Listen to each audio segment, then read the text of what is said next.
Bismillahirrahmanirrahim. Assalamualaikum warahmatullahi wabarakatuh.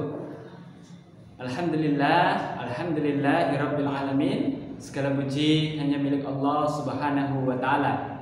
Anak-anakku kelas 4 yang soleh dan solehah, yang Ustadz Anto banggakan. Bagaimana kabar kalian semua hari ini? Semoga selalu dalam keadaan sehat dan senantiasa terus berdoa, semoga dalam perlindungan Allah Subhanahu wa taala. Berjumpa kembali dengan saya Ustadz Anto. Kita akan melanjutkan pembelajaran Al-Islam, dan kita akan melanjutkan pembelajaran terdahulu, yaitu tentang sholat sunnah. Dan pada kesempatan kali ini kita akan belajar tentang sholat jenazah. Untuk anak-anakku, silahkan disiapkan bahan belajar daringnya, kemudian disiapkan alat tulisnya. Pembelajaran Al-Islam akan segera kita mulai. Sebelum pembelajaran dimulai, Ustadz ingin menyampaikan tujuan daripada pembelajaran kali ini. Jadi setelah pembelajaran ini nanti, diharapkan anak-anakku semuanya dapat mengetahui tentang tata cara pelaksanaan sholat jenazah, baik bacaan doanya maupun gerakannya. Marilah pembelajaran Al-Islam pada kesempatan kali ini kita awali dengan bacaan basmalah bersama-sama. Bismillahirrahmanirrahim. Semoga Allah Subhanahu wa taala memberikan kepada kita semuanya kemudahan dan kefahaman. Amin. Baik, kita akan langsung masuk ke tata cara pelaksanaan sholat jenazah. Di pertemuan sebelumnya kita sudah belajar tentang sedikit pengertian sholat jenazah, dan pada kesempatan kali ini kita akan belajar tentang tata cara pelaksanaan sholat jenazah. Berikut doa-doanya. Baik, tata cara pelaksanaan sholat jenazah.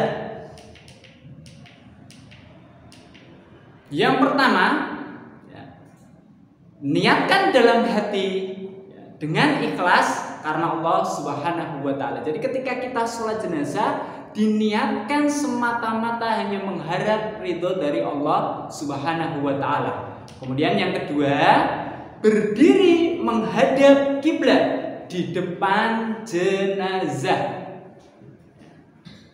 Posisi imam ketika jenazah laki-laki, maka imam sejajar dengan kepala.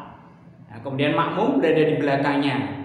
Ketika jenazahnya perempuan, maka imam sejajar dengan perut atau lambung, kemudian makmum di belakangnya. Ya, dan makmum putri berada di belakang sendiri. Kemudian dilakukan 4 kali takbir. Dalam sholat jenazah dilakukan 4 kali takbir, dan setiap takbir itu membaca doa tanpa ruku dan tanpa sujud. Kemudian diutamakan berjamaah. Walaupun dalam pelaksanaan sholat jenazah bisa dikerjakan sendiri, namun akan lebih baik ketika dilaksanakan secara berjamaah. Kemudian di sini Ustadz tampilkan posisi imam ketika sholat jenazah. Silakan bisa diperhatikan di situ imam sekali lagi sejajar dengan kepala, ya. Sholat jenazah menghadap ke kiblat. Kemudian posisi makmum berada di belakang imam. Kita bandingkan dengan posisi imam ketika mensolatkan jenazah perempuan.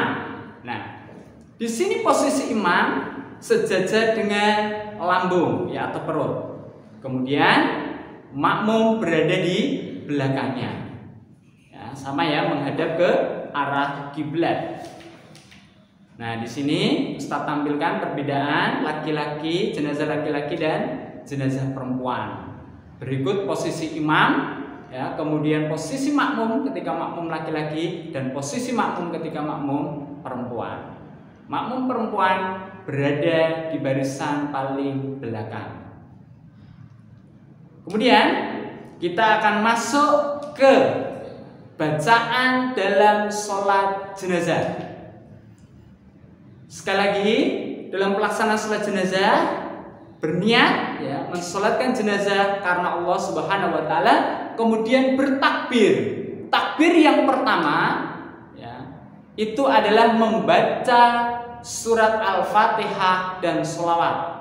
Ya, di sini Ustadz tampilkan bacaan sholat jenazah sesuai tarjih Muhammadiyah. Jadi posisinya adalah ketika sudah takbir yang pertama Allahu Akbar, maka membaca surat Al-Fatihah. Insya Allah anak-anakku semuanya sudah hafal. Kemudian dilanjutkan dengan sholawat. Allahumma sholli ala Muhammad wa ala ali Muhammad kama shollaita ala Ibrahim wa ali Ibrahim wa barik ala Muhammad wa ali Muhammad kama barakta ala Ibrahim wa ali Ibrahim innaka Hamidum Majid. Atau biasanya yang singkat itu Allahumma sholli ala Muhammad wa ala ali Muhammad. Oke, itu bacaan takbir yang pertama. Setelah membaca Al-Fatihah dan sholawat, kemudian melakukan takbir yang kedua, Allahu Akbar. Takbir yang kedua membaca doa, Allahumma fir lahu warhamhu wa'afihi wa'fu anhu wa akhrim nuzulahu wa wasi' madkhalahu wa ghsilhu bima'in wa thalji wa nakkihi minal khotoya kama yunaqqa thawbul abyadu minad danas wa abdilhu daran khairan min darihi wa ahlan khairan min ahlihi wa zawjan khairan min zawjihi wa qihi fitnatal qabri wa adaban nar. Ya, ini untuk jenazah laki-laki. Ketika jenazahnya nanti perempuan, ya, hu diganti ha. Allahumma fillaha warhamha wa afiya wa fuanha wa akhrim nuzulaha wa wasi' madkhalaha dan seterusnya. Ya, nanti bisa dibuka di buku BBD. Jadi ada perbedaan di takbir yang kedua ini antara jenazah laki-laki dan jenazah perempuan. Sekali lagi, jenazah laki-laki Allahumma fillahu warhamhu wa'afi wa'fun dan seterusnya. Jenazah perempuan diganti ha untuk bunyinya. Allahumma fillahu warhamha wa'afi wa'funha dan seterusnya. Oke, kemudian setelah membaca doa ini melanjutkan takbir yang ketiga Allahu Akbar. Kemudian takbir yang ketiga ini membaca doa. Ya, doanya Allahumma la tahrimna ajrahu wa la tudillana ba'dahu. Ini untuk jenazah laki-laki. Untuk jenazah perempuan tinggal ganti Allahumma la tahrimna ajraha wa la tudillana ba'daha. Oke, nanti bisa kembali dibuka di buku BBD. Kemudian setelah membaca doa di takbir yang ketiga, kemudian lanjut ke takbir yang keempat, Allahu Akbar. Di takbir yang keempat ini kita langsung mengucapkan salam, ya. Jadi langsung salam, tengok kanan dan tengok kiri. Ya. Assalamualaikum warahmatullahi wabarakatuh. Assalamualaikum warahmatullahi wabarakatuh. Selesai untuk tata cara, ya, pelaksanaan sholat jenazah, baik gerakan maupun bacaannya. Oke. Untuk selanjutnya, anak-anak semuanya nanti bisa mengerjakan latihan soal ya. Di sini ada sekitar 5 latihan soal. Nanti silakan bisa dikerjakan dengan baik. Oke, nanti Serambi anak-anak semuanya kembali membuka buku BBD-nya. Jika ada yang kurang jelas, ada yang kurang paham dari penjelasan Ustaz Tanto, nanti bisa bertanya kepada Ustaz. Sebelum Ustaz akhir dengan salam, marilah pembelajaran Al-Islam pada kesempatan kali ini kita akhiri dengan bacaan hamdalah bersama-sama. Alhamdulillahi Rabbil Alamin. Sekian, assalamualaikum warahmatullahi wabarakatuh.